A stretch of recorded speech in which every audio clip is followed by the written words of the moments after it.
Përshëndetje të nderuar teleshikues, do t'jemi së bashku në edicionin qendror të lajmeve, ku ndër të tjera do të ndiqnin. Një muaj e gjysmë pas tërmetit, ka më në fund një bilanc të dëmeve që shkaktoi tërmeti. Janë 7.905 objekte të shkatruara. Në Durrës u dëmtuar në rënd 62 pallate, ndërsa më e goditur është Tirana me 448 pallate të dëmtuara. Është nënshkruar sot marrëveshja mes qeverisë shqiptare dhe asaj turke për ndërtimin e 500 shtëpive për të pastrelët e tërmetit. Marrëveshja është nënshkruar në sesione e kryeministrisë nga kryeministri Rama dhe ministri turk i turizmit, i cili ndodhet në Shqipëri prej 2 ditësh.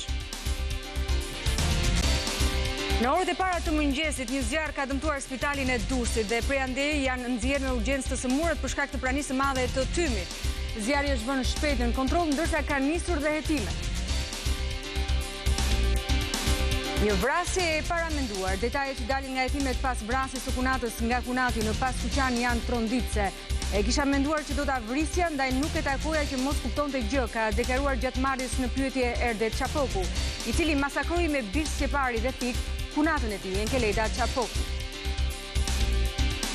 Irani e pranoi fajin për rrëzimin e avionit Ukrainas. Presidenti i Iranit tha se personat që shkaktuan tragjedinë do të mbajnë përgjegjësi.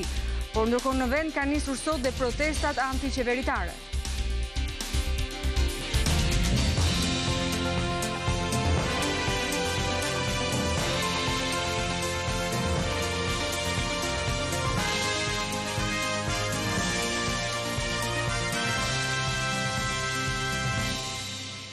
Një muaj e gjysmë pas tërmetit, ka më në fund një bilanc të dëmeve që shkaktoi tërmeti. Janë 7.905 objekte të shkatruara. Në Durrës u dëmtuan rënd 62 pallate, ndërsa më e goditur është Tirana, me 448 pallate të dëmtuara. Shifrat janë shpjeguar për Top Channel nga drejtori i Institutit të Ndërtimit Agron Hysenliu në një intervistë dhënë gazetares son Anila Hoxha.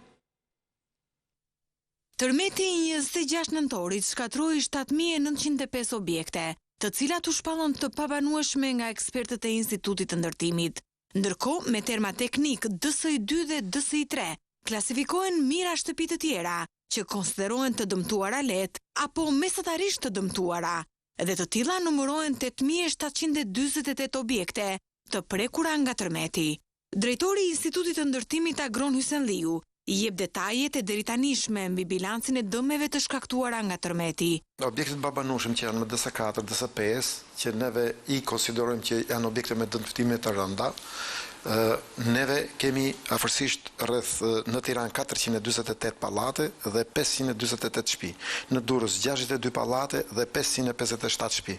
Në Kavaj 25 pallate dhe 30 shtëpi.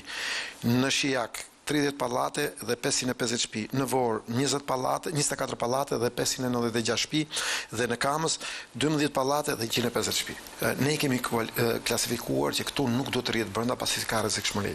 Pastaj sipas VKM-s ka dalë, neve do të bëjmë akt ekspertizën e thelluar për këto objekte, që do të shikojmë kush nga këto është i riparueshëm dhe kush nga këto nuk është i riparueshëm. Menjëherë mas nxjerrjes së këtij bilanci ka nisur ekspertiza e thelluar ndaj objekteve të dëmtuara rënd, nga ku do të vendoset se cilat prej tyre do të shkatrohen dhe cilat jo.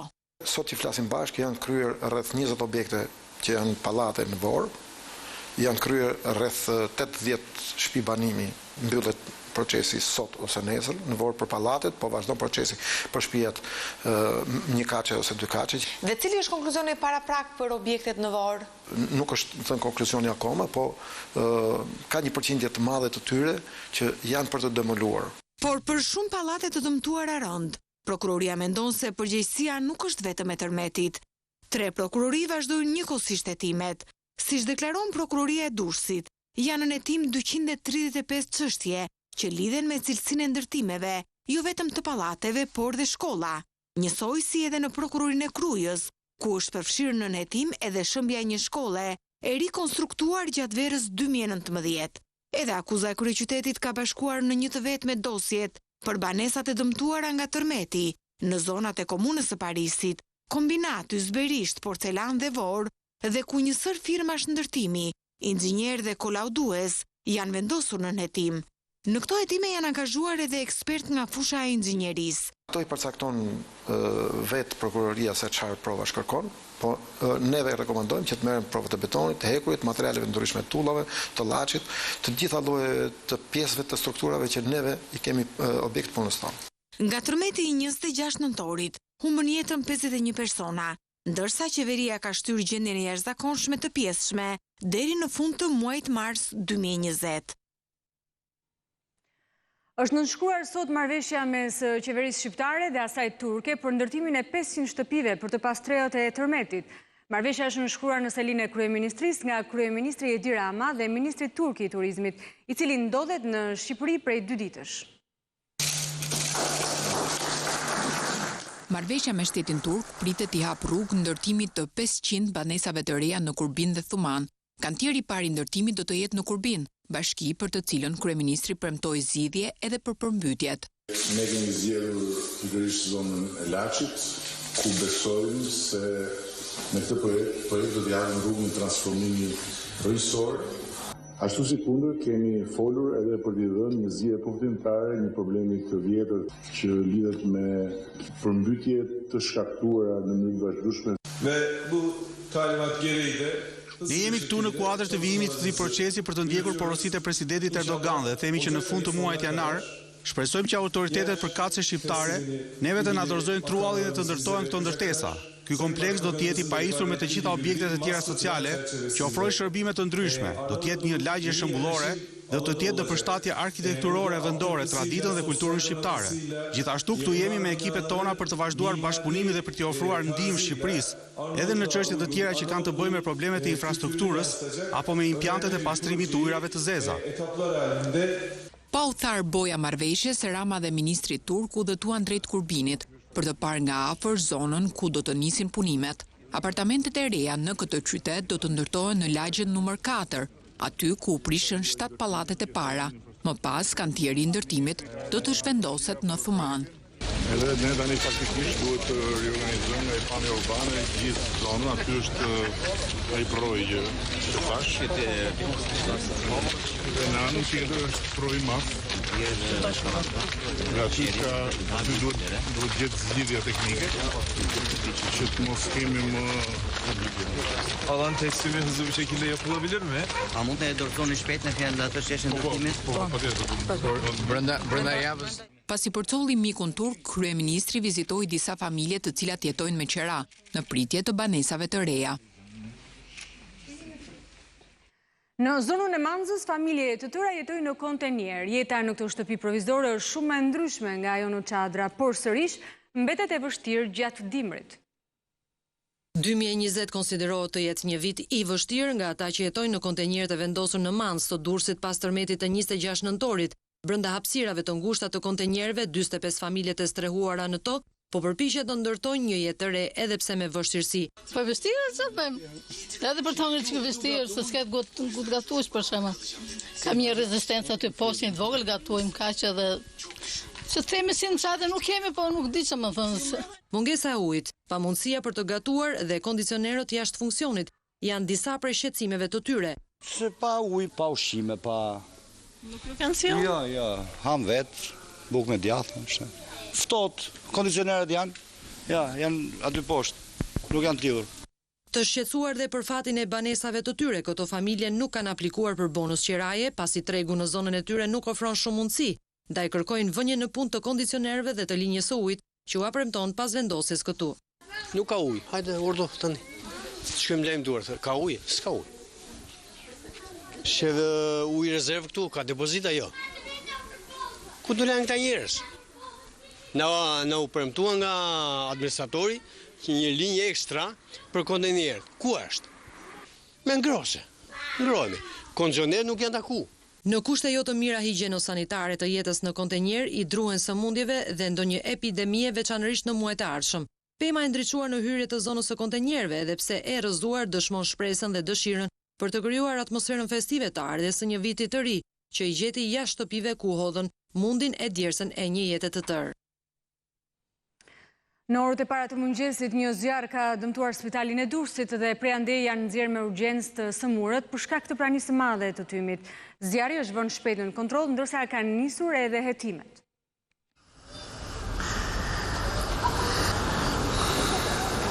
Ndodhemi në spitalin e Durrësit ku një godinë 4 katëshe pas mesnatës është përfshirë nga flakët. Gjithçka ka nisur në katin e parë ku shkak dyshohet paraprakisht të jetë bërë një shkëndijë elektrike që ka shpërndar më pas në të 4 katet e kësaj godine që është pas meje, tym dhe ka krijuar panik të gjithë pacientët që ndodheshin në spitalin e Durrësit. Grupi hetimor ka menduar fillimisht që ka qenë një shkëndi në panelin e katit parë dhe si rrjedhim i kësaj ka pas tym të zi. Dhe panelet komunikojnë njëri me tjetrin dhe ky tym ka shkuar deri në katin e 4 ku duket aty nuk ka pas ku të shkojë dhe ka pas problemin më të madh. Më këtë jemi lajmëruar rreth orës 12:25 nga stafi i urgjencës që është në shërbim dhe në brenda 20 minutash kemi arritur të evakuojmë rreth 120 pacientë që ka pas godina. Falëmbëritjes në vendngjarje të forcave të policisë, zjarfikësve, por edhe vetë personelit të spitalit, pacientët janë nxjerrë në kohë pa u lënduar dhe janë zhvendosur në pavione të tjera të spitalit të Durrësit, ndërsa 5 persona janë dërguar në Tiranë për mjekim më të specializuar. Pacientët tregojnë për Top Channel se si të pafuqishëm, të kapur në befasi përjetuan ato momente. Për zotin, për moshën time që kam, tërmeti ishte lula për aktimra. Unë që kam përjetur që shqipje, katet e tjera duke zbrit nga shkallët e emergjencës, batanie, me qaqaf, si të them, në mendjen time është e zorshme shkullet, që në nëzorën në mënyrë urgjente jashtë, se jemi të pafuqishëm. Po mos ne kemi net jashtë, gati 2 orë, dhe sa u stabilizum në... Me herësi e diktuan infermierët, erdhën në zunë në si të njoshta. Pastaj erdhën ambulancat, na morën në asunë të spitalit tjetër. Doli tymi, pa unë nxjerra nënën për pësqe.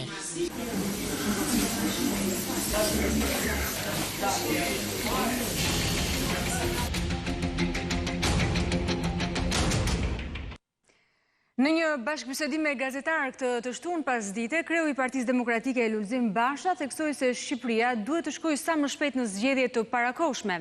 Sipas tij nuk ka rëndësi sistemi, pasi asnjë sistem nuk ka për të garantuar zgjedhje të lira e të ndershme, por nuk e ndan politikën nga krimi. Kreu i opozitës deklaroi gjatë një konferencë për shtyp se Partia Demokratike do të kërkojë zgjedhje të parakohshme një orë më parë. Shqipëria nuk është e Edi Ramës. Madje nuk është as e Partisë Socialiste, e cila sot në pjesë më të madhe është jashtë tepsisë, se tepsia është e kriminalëve, është e snajperistëve, është e drogaxhive, është e përdhunuesve, është e oligarkëve. Shqipëria është e gjithë shqiptarëve dhe janë shqiptarët ata që vendosin nëse do të rrim peng të një njeriu dështuar dhe një qeveri të dështuar si kjo, apo do të shkojnë drejt zgjedhjeve të parakohshme. Ne absolutisht do të përdorim të gjitha mjetet dhe format për ta sjellë këtë ditë një orë e më parë, për të sjellë zgjedhjet e parakohshme një orë më parë për të bërë ato realitet. Sipas Bashës, problem nuk është sistemi zgjedhor, problem mbetet krimi në politikë dhe paratë e pista. Nuk kam absolutisht asnjë problem me sistemin e listave të hapura apo listave kombëtare. Është një vendim që i takoj shqiptarëve, por është gjëja më e gabuar në qoftë se diskutimi për dekriminalizimin e politikës, për ndarjen e politikës nga krimi, përfundon në diskutimin për sistemin. Është nderi më i madh që i bëhet Edi Ramës, kriminalëve tim parlament, kriminalëve tim bashki, njerëz që sot fitojnë qindra, mijëra euro, miliona euro çdo ditë në kurriz të shqiptarëve. Ky është Top Channel. Një vrasje e paramenduar. Detajet që dalin nga hetimet pas vrasjes së kunatës nga kunati në Paskuqan janë tronditse. E kisha menduar që do ta vrisja, ndaj nuk e takoja që mos kuptonte gjë, ka deklaruar gjatë marrjes në pyetje Erdet Çapoku, i cili masakroi me birçepari dhe thik kunatën e tij, Enkeleda Çapoku. Dëshmitë dhëna nga familjarët e vrasësit Erdet Çapoku, si dhe të vetë autorit, por dhe ekspertiza e trupit të viktimës Enkeleda Çapoku, nxjerrin në dritë detaje rënditse për motivet e krimit. Burimet të Top Channel bëjnë me dije se i vllai të dyshuarit për vrasje Ervin Çapoku ka hedhur poshtë pretendimet e Erdetit se ja kishte lënë vllai porosi ruajtjen e së shoqes.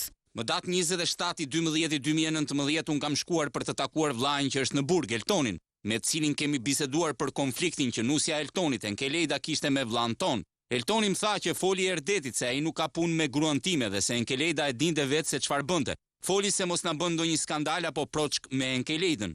Tronditse është dhe deklarata e kushëririt të dyshuarit, Apostol Bidika, i cili thotë se kur i tregoi Erdetit për vdekjen e Enkeledës, në telefon përgjigja ishte: "Pse, ka vdekur ajo?"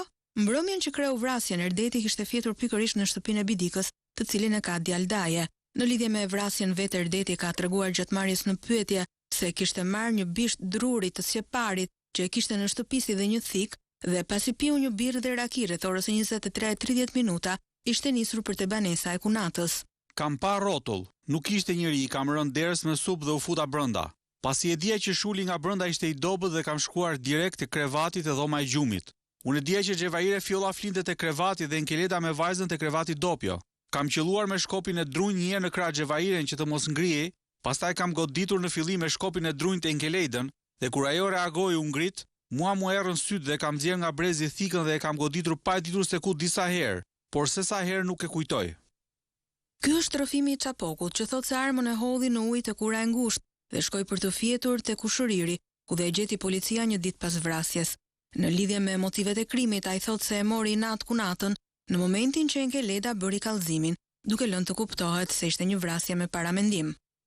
Dhe sa herë më kërkonte lekë Nkeleda i jepja dhe shkoja mirë me të, por pasi më ishte betuar që do më fuse në burg, unë isha betuar që do e vrisja, sepse më kishte marrë tër lekët e punës që bëja dhe nuk kisha faj.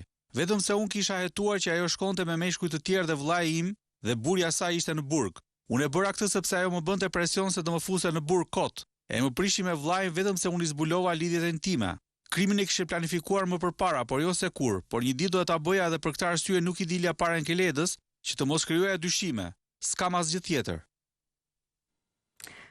Izaleu është një fëmijë që është rritur nga një familje rome, edhe pse nuk ka lidhje gjaku me ta. Familja e varfër rome jeton duke mbledhur kanaçe në koshat e plerave. 12 vite më parë, ata gjetën edhe foshnin që nëna e kishte braktisur 10 vite më parë.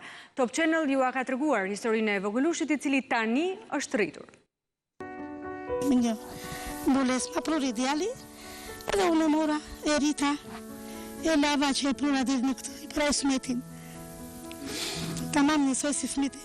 Pas 10 vitesh i njëjti ekipi Top Channel rikthehet në familjen Xhemalaj. Izaleu, të cilin antarët e familjes së Rome e gjetën një ditë verë në një kontejner mbeturinash, është bërë një djalë i madh dhe tashmë shkon në klasë të 5.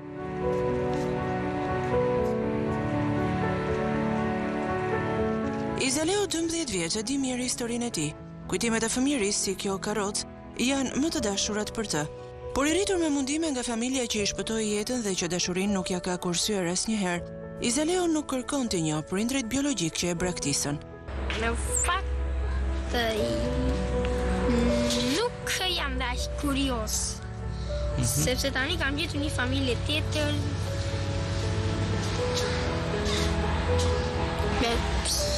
Nuk më intereson dash për familjen time biologjike.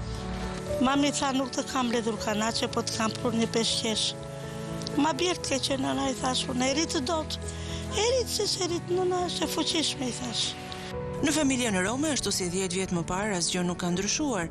Për babanjë e Leonardin, djalin e shtëpisë, ai e gjeti dhe e solli në shtëpi, dhe gjyshja Noça, e ëma e Leonardit, e ka rritur Izaleon. Të ardhat të tjera nuk kam unë. Kam vetë pensionit tim, 70.000 lekë më meri më shoq, më dele më lip. E djali merr vetëm 70.000 lekë që unë e kam të ndar atë dhe nuk e veçoj dot. Çfarë do të thonë? Kërkoj të më ndihmojnë sa do pak të kem mundësi. Shkollë, libra, Po më shumë më kërkojnë një shtëpi ku të jetoj, po. Sot ata ende jetojnë me të ardhurat nga kanaçet që mbledhin në koshat e mbeturinave, por familja Rome që e rriti kërkon që Izaleon të shpëtojë një herë mirë nga koshat. Ata duan që e ardhmja e tij të jetë ndryshe dhe mbijetesa e tij të mos varet nga plehret, nga atje ku i shpëtuan jetën 12 vite më parë. Histori e bukur megjithse e dhimbshme. Në Divjak janë duke u numëruar zogj pas ndalimit të gjuetisë në të gjithë hapësirën e parkut është rritur numri i shpendëve. Në parkun kombëtar Divjak Karavasta ka nisur procesi për numërimin e shpendëve dimërues ujor për vitin 2020. Ky është viti i 5 radhazi që zhvillohet censusi ndërkombëtar. Disa grupe studiuesish vëzhguan në pika të ndryshme shpendet ujore në Divjak. Sipas tyre, vjetra shtimi specieve të ndryshme të zogjve, të cilët për shkak të moratoriumit kanë populluar tashmë të gjithë zonën. Ne kemi filluar Divja Karavasa dhe njëkohësisht një ekip tjetër po punon në Nart dhe një ekip tjetër në Shkodër. Këto janë zonat që po mbulohen sot.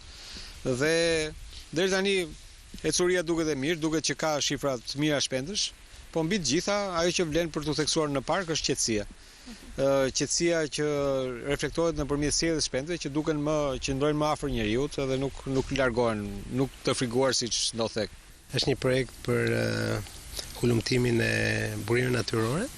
Si po zhvillohet Shqipëria duke shfrytzuar burimet e saj natyrore. Është shumë specie që unë nuk e kisha njohur, jam hasur sot për herë të parë dhe ka qenë një eksperiencë shumë pozitive deri tani. Këtë vit, censusi do të zhvillohet në 26 zona, liçene dhe ligatina, ku janë caktuar 205 pika vrojtimi. Procesi do të drejtohet nga 7 ekspertë dhe në të do të përfshihen stafet e 12 agjencive të zonave të mbrojtura shqiptare si dhe vullnetare. Sonte në gjurmë shqiptare, Marin Mema do të na tregojë për qytetin e mistereve. Shumë studiues dhe udhëtarë kanë vizituar këtë vend që në shekullin e 19. Një pjesë kanë lënë pas shënime apo të dhëna. Të tjerë kanë hedhur teza mbi identitetin e tij. Por përse gjithë kjo vëmendje e tyre për këtë vend pak të njohur? Çfarë dyshonin ata se fshihej këtu? A ka një arsye që të dhënat janë kaq të pakta? Këtu edhe në enciklopedi shqiptare pak flitet për të. Qyteza e Leklit njët pak. Si ke dhënë një emër? Së është të ndikonje, dakord? Kush është? Qarë është? Ku ndodhet vari i veçantë për të cilin shkruajnë disa autor, kujt i përkiste dhe cila është lidhja me legjendën e mbretit të vdekur në këtë vend. Gjithmonë legjenda ka një vërtet. Sonte në mbrëmje në 20:10, në gjurmë shqiptare të gazetarit Marin Mema, do të zbulohet një qytet jo vetëm i harruar, por edhe i mbushur me mistere. Çfarë ka ai të rrallë?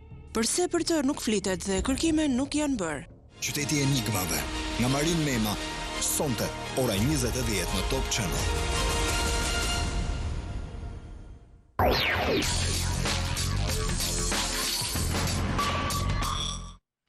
Mosarritja e një marrëveshje për qeverisje 3 muaj pas zgjedhjeve në Kosovë po shihet nga analistët si papërgjegjshmëri e dy palëve. Ata paralajmërojnë pasoja për shkak të vonesës. Kanë kaluar tashmë 3 muaj nga zgjedhjet e parakohshme në Kosovë dhe vendi është ende pa qeveri. Mosarritja e një marrëveshje për koalicion qeverisës mes lëvizjes vetëvendosje dhe LDK-s po shihet si papërgjegjshmëri politike e partive.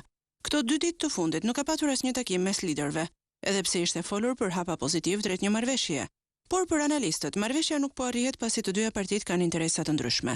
Politologu Ramush Tahiri thot për Kosova Press se marrëveshja duhet arrihet pavarësisht se vetëvendosja dhe LDK po veprojnë në mënyrë jo korrekte, pasi nuk po lëkunden nga pozicionet e tyre. Sipas tij, këto vonesa do të shkaktojnë probleme të shumta madje edhe në zhvillimin ekonomik të vendit. Në anën tjetër, për Faton Abdullahun, analist politik, bëhet fjalë për mungesë përgjegjshmërie. Lëvizja vetëvendosja dhe lidhja demokratike e kanë dëshmuar se nuk po mund ta bëjnë qeverinë. Brenga jonë, brenga qytetarëve të Kosovës, për fatin e Kosovës, për atë se si do të kalojmë në dialog me Serbinë, e cila është e pashmangshme dhe na pret më një herë tek dera, posa krijohet qeveria, duhet jetë larg më e madhe se sa keqardhja jonë për këtë mundësi, se sa keqardhja jonë për ato vota që janë dhënë këtyre 2 forcave politike. Sipas Abdullahut, nëse marrëveshja nuk do të arrihet shpejt, është më mirë që të shkohet në zgjedhje. Ai vëren se ka mosbesim mes vetëvendosjes dhe LDK-s, çka mund të bëjë që edhe në rast arritjeje të një marrëveshje për bashkëqeverisje, koalicioni mes tyre të dështojë. Presidenti i Kosovës Hashim Thaçi ka dërguar kreut të vetëvendosjes Albin Kurti kërkesën për të propozuar emrin për mandatar për formimin e qeverisë, por nuk ka marrë ende një përgjigje prej tij.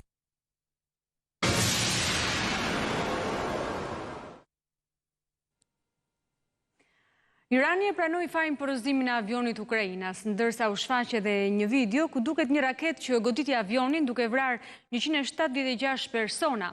Pranimi se ishte një gabim është bërë nga presidenti i Iranit, i cili tha se personat që shkaktuan tragjedin do të mbajnë përgjegjësi. Ndërkohë në Iran kanë shpërthyer sot protestat antiqeveritare. Irani ka pranuar se ka rrëzuar gabimisht avionin ukrainas të pasagerëve duke i marrë jetën të 176 personave në bord. Një hetim doli në përfundimin se një raket ishte lëshuar për shkak të një gabimi njerëzor, tha presidenti Hasan Rouhani. Ai e cilsoi aksidentin si një gabim të pafalshëm. Ushtria tha se avioni kishte fluturuar pranë një objekti të rëndësisë së veçantë, që i përkiste rojave revolucionare të Iranit dhe ishte ngatruar për një avion armik. Rrëzimi i avionit Ukrainas ndodhi vetëm pak orë pasi Irani kishte kryer sulmin me raketa mbi 2 bazat ajrore në Irak, ku ishin të stacionuara forcat amerikane. Sulmet ishin një reagim ndaj vrasjes së komandantit të lartë iranian Qasem Soleimani në një sulm amerikan me dron në Bagdad më 3 janar.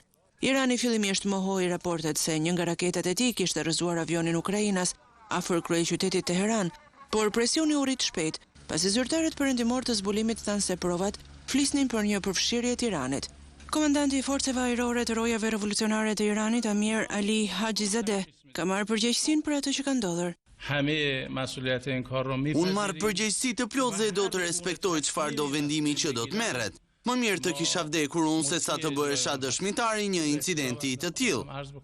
Ai sqaroi se një operator e kishte identifikuar avionin si një raketë kruiz. Ai ishte i detyruar të kontaktonte dhe të merrte verifikim, dhe këtu kishte ndodhur gabimi. Në bordin e avionit të rrëzuar ishin 63 kanadez, 82 iranian, 10 suedez, 4 afgan, 3 gjerman, 3 britanik, 11 ukrainas, përfshirë këtu dhe 9 anëtarët e ekuipazhit.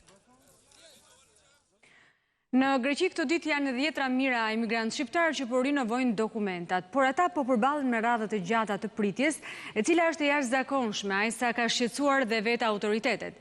Aleksandr Marku ka biseduar me emigrantët shqiptar, por dhe autoritetet, të cilat thonë se koha e pritjes për një dokument leje qëndrimi shkon në 1494 ditë.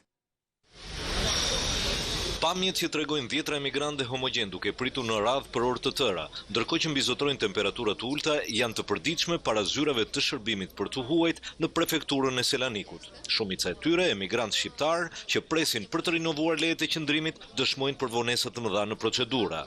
Në radhë, shikoni se çfarë bëhet këtu. Duhet të zgjedhësh në orë 1 të natës të vish këtu të shkruash emrin dhe të zesh radhën. Opozita greke ka çuar këtë çështje në parlament duke sjellë si shembull raste kur vonesa e një kërkese të një shtetësi shqiptar për marrjen e nënshtetësisë greke ka shkuar në më shumë se 7 vjet, ndërsa nuk mungojnë rastet kur ata shfrytëzohen nga zyra juridike duke paguar shumë të mëdha për shërbime që duhet të bëjë vetë shteti. Një element që të shokon, koha e pritjes nga momenti i depozitimit të kërkesave dhe dokumentave bashkë me intervistën. Për Selanikun, qytet ku jam deputet, është 1494 ditë. Nëse ktheheni në vite do të smerroheni. Për këtë njeri që merr pjesë në shoqërinë greke në ekonominë e tij, që fëmijët e tij lindën dhe u rritën këtu, presin se nuk përdorin dot metoda të tjera anësore. 1494 ditë. Ka filluar tashmë kontrolli tek shërbimi i Ministrisë për Emigrantët në Selanik, në mënyrë që të përpilohet një dosje hetimore për këtë rast. E konsideroj të paperceptueshme ekzistencën e çfarëdo lloj qarqeve të cilat luajnë me dhimbjen dhe nevojën e qytetarëve duke përfituar prej tyre dhe duke kërkuar para për të kryer procedurat. Qeveria e greke nga ana e saj është zotuar të përshpejtojë këto procedura dhe të luftojë burokracinë, ndërsa ligji për marrjen e nënshtetësisë konsiderohet nga migrantët si tepër i rrept. Prej vitit 2010 deri në 2018 janë dorëzuar 230.000 kërkesa për marrje në shtetësie, por ndërkohë 60.000 të tilla mbeten ende pa përgjigje. Kategoria më e prekur që vuan vonesat është ajo e brezit të dytë emigrantëve, shumë prej të cilëve megjithëse të lindur dhe arsimuar në Greqi, pasi mbushin moshën 18 vjeç, humbasin lejen e qëndrimit prej prindërve dhe duhet të rinisin procedurat nga e para, duke pritur për shumë muaj apo vite. Për Top Channel, Selanik, Aleksandr Marku.